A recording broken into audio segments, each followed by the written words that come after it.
అందరికీ నమస్కారం అండి. శ్రీమాత్రే నమః. ఓం నమ శివాయ. ఓం శ్రీ సాయిరాం. మేషరాశి వారికి జూలై 2వ తారీఖున బుధవారం నాడు వీరి యొక్క జాతక ఫలితాల గురించి తెలుసుకోబోతున్నా. అయితే మేషరాశి వారు ఎప్పుడే కొత్తగా మన ఛానల్ చూస్తున్నారో దయచేసి ఛానల్ని సబ్స్క్రైబ్ చేసుకొని వీడియోకి లైక్ చేసి సపోర్ట్ చేయడం మాత్రం మర్చిపోకండి. మరి వీడియోని ఎక్కడ కూడా స్కిప్ చేయకుండా చివరి వరకు చూస్తున్నట్లయితే పూర్తిగా అర్థమవుతుంది. రేపటి రోజున మీ యొక్క రాశి ఫలితాల ప్రకారం మీకు ఎటువంటి శుభవార్తలు రాబోతున్నాయి, ఎటువంటి అశుభ పరిణామాలు మీ జీవితంలో రేపటి రోజున చోటు చేసుకోబోతున్నాయని పూర్తి అంశాలన్నీ కూడా తెలుసుకుందామండి. మరి వీడియోని ఎక్కడ కూడా స్కిప్ చేయకుండా చివరి వరకు చూడండి, అప్పుడే మీకు పూర్తిగా అర్థమవుతుంది. ఇక ఈ యొక్క మేషరాశి వారి వ్యక్తిత్వాన్ని అలాగే వీరి యొక్క ఎదురవబోతున్న శుభవార్తలు తప్పకుండా తెలుసుకుందాం. ఇక వివరాల్లోకి వస్తే ముందుకు ఒక రాశి వారికి యొక్క మనసుని అలాగే వీరి యొక్క మనస్తత్వం గురించి తప్పకుండా తెలుసుకుందాం. అంటే వీరి రాశి వారు చాలా మంచి మనసున్నవారండి. ఎదుటివారి కాస్త ఆపదలో ఉన్న, ఏదైనా కష్టాల్లో ఉన్నా, కొంచెం ఇబ్బందిలో ఉన్నా వెంటనే స్పందిస్తారు. జాలి ఎక్కువగా ఉంటుంది ఈ రాశి వారికి. ఎదుటివారి కష్టాలు చూసి వెంటనే వీరికి ముందు కంటతడి పెట్టేస్తుందనమాట. చాలా సెన్సిటివ్ పర్సన్స్ అని చెప్పుకోవచ్చు. పైకి చూడడానికి సెన్సిటివ్గా అనిపించండి, చాలా గంభీరంగా, చాలా గరణగా, గర్వంగా, చాలా కోపిష్టిలా పైకి చూసేందుకు అలా అనిపిస్తారనమాట. కానీ వీరిని దగ్గర నుండి ఎవరిని చూస్తారో వారికి వీరి యొక్క పూర్తిగా అర్థమవుతుంది. వీరి వ్యక్తిగత విషయాలు కూడా తెలిసిన వారికి అసలు వీరేంటని చెప్పి పూర్తిగా తెలిసిందనమాట. ఎందుకంటే చాలా మంచి మనసున్న వారు, చాలా సెన్సిటివ్ పర్సన్ అని చెప్పుకోవాలి. అది అది అది చిన్న కష్టానికైనా ఓర్చుకోలేకపోతారు. ఇక ప్రతి కష్టాన్ని కూడా మున్నీరైపోతూ ఉంటారు. ఈ రాశి వారు అంతగా సెన్సిటివ్గా ఉండాలని చెప్పుకోవాలి. అయ్యో ఇంత సెన్సిటివ్ పర్సన్ కదా, మీరు ఏదైనా పిచ్చోళ్ళ ఏంటి అనే విషయానికి వస్తే ఆ మాట అనకుండా వాళ్ళు నిజంగా పిచ్చి వాళ్ళని చెప్పుకోవాలి. ఎందుకంటే చాలా చక్కటి తెలివి గలవారండి. అలాగే ఈ రాశి వారు ఎంత తెలివైన వారంటే కనుక ఏ కష్టం వచ్చినా సరే కష్టానికి ముందు భయపడతారు, కానీ కన్నీళ్ళు పెడతారు. కానీ దాని నుంచి ఎలా బయటపడే మార్గాన్ని ఎలాంటి బయటపడతాము అని చెప్పేసి చాలా చక్కగా ఆలోచిస్తారు. మరి కొంచెం వివరణగా తెలుసుకునేవారు.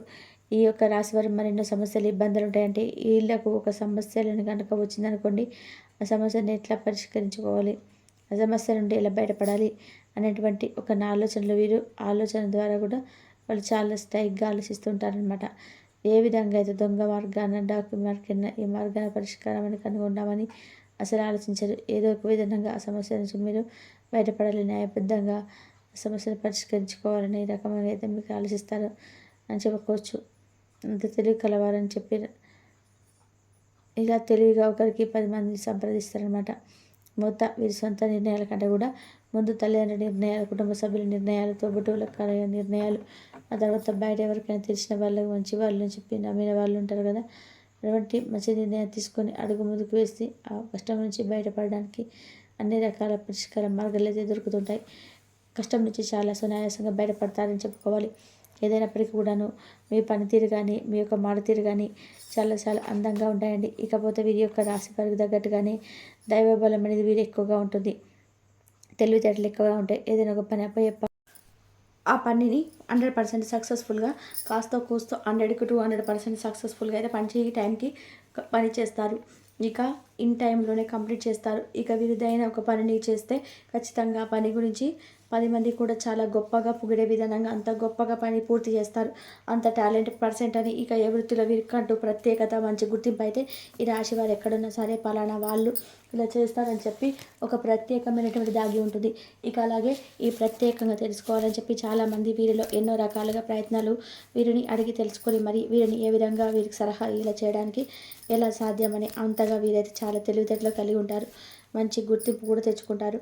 అంతటి టాలెంట్ పర్సెంట్గా ఈ రాశి వారి గురించి చెప్పుకోవచ్చు.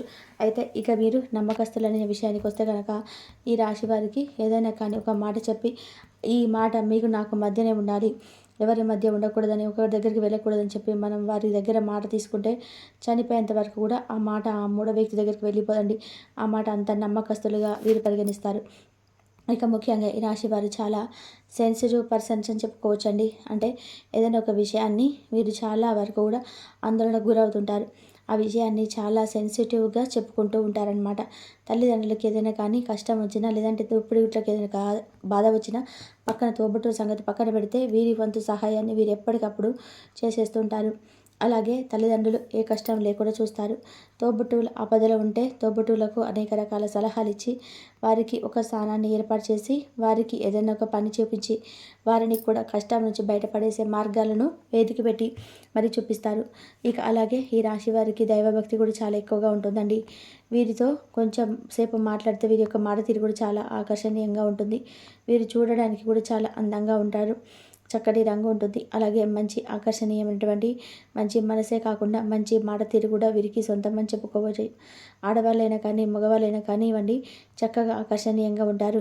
మంచి ప్రత్యేకతమైనటువంటి స్థానము ఒక మంచి స్పెషాలిటీ అనేది ఖచ్చితంగా వీరికైతే ఉంటుందని చెప్పుకోవచ్చండి.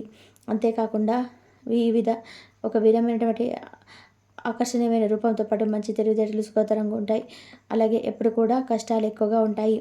అలాగే సంతోషాలు కూడా ఎక్కువగానే ఉంటాయి. నరదిష్టి నరఘోష కూడా ఎక్కువగానే ఉంటుందని చెప్పుకోవచ్చు. కాబట్టి ఈ రాశివారు ఎప్పటికప్పుడు తన దృష్టి తొలగించుకోవాలంటూ ఉండాలి. వీరి వల్లే వీరి సొంత వాళ్ళు లేదంటే చుట్టూ ఉన్న వాళ్ళే కావచ్చు. కొంతమంది వీరప్పడి ఏడుస్తూ ఉంటారు. అయ్యో బాగుపడిపోతున్నారు, సంపాదించేసుకుంటున్నారు అని ఎంత వస్తుందో అంత వస్తుందని చెప్పి ఏడిపిస్తూ ఉంటారు. కాబట్టి ఈ రాశి వారు ఏంటంటే ఎప్పటికప్పుడు ప్రతి ఆదివారం లేదా ప్రతిరోజు కుదిరితే ఉప్పు నల్ల ఆవాలతో దిష్టి తీసేసుకుంటూ ఉండడం, లేదంటే నెలకు ఒకసారి ఎర్ర నీళ్ళు తిప్పేసుకుంటూ ఉండడం, లేదంటే ప్రతిరోజు కూడా రాళ్ళ ఉప్పుతోటి దిష్టి తీసేసుకుంటూ ఇలాంటివి చేయడం వల్ల చాలా ఉత్తమమైనవి అనమాట. ఇప్పుడు మీరు ఈ మధ్య కొన్ని రకాల సమస్యల వల్ల బాధపడుతున్నటువంటి మాట వాస్తవం. చిన్న చిన్న అనారోగ్య సమస్యలు కావచ్చు, టెన్షన్స్ కావచ్చు, గుండె దడాన్ని రావడం, లేదంటే ఏదైనా ఒక అనారోగ్య సమస్యతో కొంచెం మానసికంగా స్ట్రెస్ లెవెల్స్ అనేటివి ఎక్కువ అయిపోవడం వల్ల మానసిక సమస్యలతో చాలామంది ఎక్కువగా ఇబ్బంది పడుతున్నవారు. కాబట్టి ఈ విషయాలందు జాగ్రత్తగా ఉండి దానికి తగినటువంటి చికిత్స తీసుకోండి. అయితే విషయానికి వస్తే రేపటి రోజున మీకు చాలా ఎక్కువగా పని వల్ల ఒత్తిడితో కొంచెం నీరసంగా ఉంటారండి. పనిని కష్టంగా అనిపించినా కూడా పూర్తి చేస్తారు, ఇష్టంగానే చేస్తారు. ఇక అలాగే మీరు ఎన్ని కష్టాలు పడుతున్నా లేదంటే ఎన్ని సమస్యలు వచ్చినా సరే ఇబ్బంది అనిపించినా మీరేంటంటే నిజాయితీ పరులుగా కర్తవ్య దీక్షలో ఉదయం లేని వారిగా చక్కగా మీరైతే మీ పనిని పూర్తి చేసేందుకు ఇష్టపడతారు. కాబట్టి అధికమైనటువంటి ఒత్తిడి వలన మీ పనిలో కొంచెం మీరు శ్రద్ధ చూపించకుండా ఉంటున్నారు. కాబట్టి మీకు కూడా కారణం అన్నది ఇష్టం చెప్పుకోవచ్చు. కాబట్టి కొంతమందితో కలిపి ఏదైనా సమయం కేటాయించి మీ యొక్క సమయాన్ని మీరు వృధా చేసుకుంటున్నారు. కాబట్టి సమయం వృధా చేసుకోకుండా ఆ సమయాన్ని మీకోసం మాత్రమే కేటాయించుకుంటూ కాస్త మొహమాటాన్ని తగ్గించుకొని ఎవరితో ఎంతవరకు ఉండాలి, ఎంతవరకు మాట్లాడాలి ఇవన్నీ కూడా తెలుసుకొని దానికి తగిన విధానంగా మీ యొక్క టైం టేబుల్ అనేది చేంజ్ చేసుకొని కాస్త ఆరోగ్యకరమైన ఫుడ్ తీసుకోండి. అలాగే నీరసం, దడ, టెన్షన్స్ ఇవన్నీ కూడా తగ్గాలంటే ప్రతిరోజు కూడా ఒక అర్ధగంట సేపు అయినా సరే వ్యాయామం చేస్తూ ఉండండి. రేపటి రోజున కొంతమంది వ్యక్తులు మీ దగ్గర చేతులు జోడించబోతున్నారని చెప్పుకోవాలి. ఆ వ్యక్తులు కూడా ఏంటంటే మీరు అంతకుముందు మీ దగ్గర వాళ్ళు ఏదో ఒక విధమైనటువంటి అంటే మీ దగ్గర కావాల్సినటువంటి విషయాలన్నీ కూడా చెప్పించుకొని మీ ద్వారా వాళ్ళు లావాదేవీలు తర్వాత మీరంతా అన్నట్టుగా మిమ్మల్ని పక్కకు తోసేసి వారు మిమ్మల్ని కనీసం మాట్లాడకుండా దూరం పెట్టే వాళ్ళే మరలా మీ చెంతకు వస్తారు. అలాగే వారు మీ దగ్గర క్షమాపణలు వేడుకుంటారని చెప్పుకోవాలి. ఇక అలాగే మీరు కొంత అధిక ఒత్తిడికి గురయ్యేటువంటి అవకాశాలు కనిపిస్తున్నాయి. మీకు ఉన్నటువంటి చికాకును, అసౌకర్యాన్ని అంతా కూడా పూర్తిగా తగ్గించేందుకు ప్రయత్నించండి. అలాగే మీకు కొన్ని అనుకున్నటువంటి బహుమతులు కూడా వస్తాయి. బంధువులు, స్నేహితుల నుండి మీకు కొన్ని మంచి బహుమతులు అందుతాయండి. అలాగే మీకు ప్రేమకు సంబంధించినటువంటి వారికి మీ యొక్క ఏదైతే మీరు చెప్పాలనుకున్నటువంటి విషయాలను రేపటి రోజున మొహమాటం లేకుండా చెప్తారు. అలాగే మీ మధ్య ఉన్నటువంటి ఏదైనా కానీ కాస్త కూస్తో ఏదైనా విషయాల పట్ల కొంచెం ఉద్దేశంగా అన్నీ కూడా తొలగిపోతాయని చెప్పుకోవాలి. అలాగే రేపటి రోజున మీరు అనుకూలంగా ఉండడానికి మీరు వెంకటేశ్వర స్వామి వారి యొక్క ఆరాధన చేసుకోండి. అలాగే శనీశ్వరుడి యొక్క ఆరాధన చేసుకోండి. ధ్యానం, యోగా, ఆధ్యాత్మికపరమైన శారీరకమైనటువంటి విషయాలు ఎందుకు కొంచెం అవగాహన పెంచుకోండి. అలాగే తగినంత లాభాలను కూడా మీ యొక్క అంటే ఏదైనా పెట్టుబడులు కానీ లేదంటే మీరు చెప్పినటువంటి ఏదైనా కానీ వ్యాపార సంబంధించిన విషయాలలో మంచి లాభాలు అయితే మీరు గడిస్తారని చెప్పుకోవాలి. అలాగే మీ పిల్లల అవసరాలు కూడా చూడడానికి చాలా ముఖ్యమని చెప్పి తెలుసుకోండి. ఈ విషయం కొంచెం జాగ్రత్తగా అలాగే సంతోషకరమైనటువంటి ఆనందకరమైనటువంటి కుటుంబ జీవితం కోసం తప్పకుండా రేపటి రోజున చేయటువంటి ముఖ్యమైనటువంటి పని ఏంటంటే లక్ష్మీనారాయణ స్వామి యొక్క ఆలయంలో మీకు తోచినంత ప్రసాదాన్ని అక్కడ ఆలయంలో అందించండి. అక్కడ అవసరమైనటువంటి వ్యక్తులకు కూడా ఆహార ఉత్పత్తులను మీ వంతుగా దానం చేసి చూడండి. అలాగే స్నేహితులను, చిన్ననాటి స్నేహితులను కూడా రేపటి రోజున కలుసుకుంటారని చెప్పుకోవాలండి.